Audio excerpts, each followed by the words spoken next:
हम बात करते हैं दो शब्द की। दो बातें क्या होती हैं? जब हमारे घर में बेटियां जन्म लेती हैं, स्पेशली जब बेटियां जन्म लेती हैं तो हम उनको कहते हैं कि लक्ष्मी आ गई।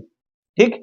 जब हमारे घर में एक बहू का प्रवेश होता है तो हम कह देते हैं हमारी बहू लक्ष्मी स्वरूपा है। तो अब हम उसमें क्वालिटी देखते हैं। वैसे तो सब परमात्मा की देन है और जो धन है, वैभव है, सब परमात्मा पहले से ही लिख देता, मगर उसमें ज्योतिषीय संबंध से हम यदि देखें तो हमें यह देखना है लक्ष्मी त्रिकोण क्या होता है।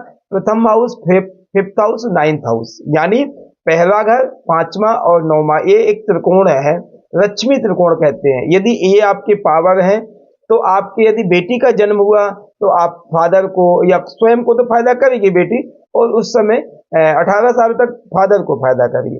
उसके बाद यदि यही बेटी हमारे घर में आ जाती है, एक बहू के रूप में आ जाती, किसी घर में जाती है, वहां पर जाकर के वो लक्ष्मी त्रिकोण का बेनिफिट आपको ससुराल में देगी। ठीक। तो हमें इसमें देखना है 1, 5, 9, उसमें भी 9, नौमा यानी भाग्य स्थान, लक्ष्मी का घर है, वो धन का घर है, भाग्य का घर है। आपका भाग्य बढ़ावा कैसे देगा, आपको भाग्य में बेनिफिट्स कैसे मिलेंगे।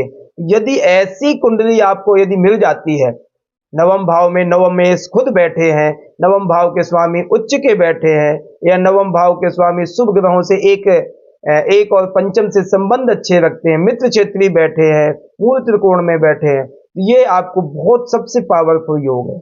लक्ष्मी त्रिकोण योग बहुत बेस्ट आपको देगा। और ऐसी बेटी हो या बहू हो, आपको घर में बहुत बेनिफिट देगा, पिता के लिए, ससुर के लिए, पति के लिए बहुत बेनिफिट देगा। इसलिए इस योग को हमें अवश्य देखना चाहिए।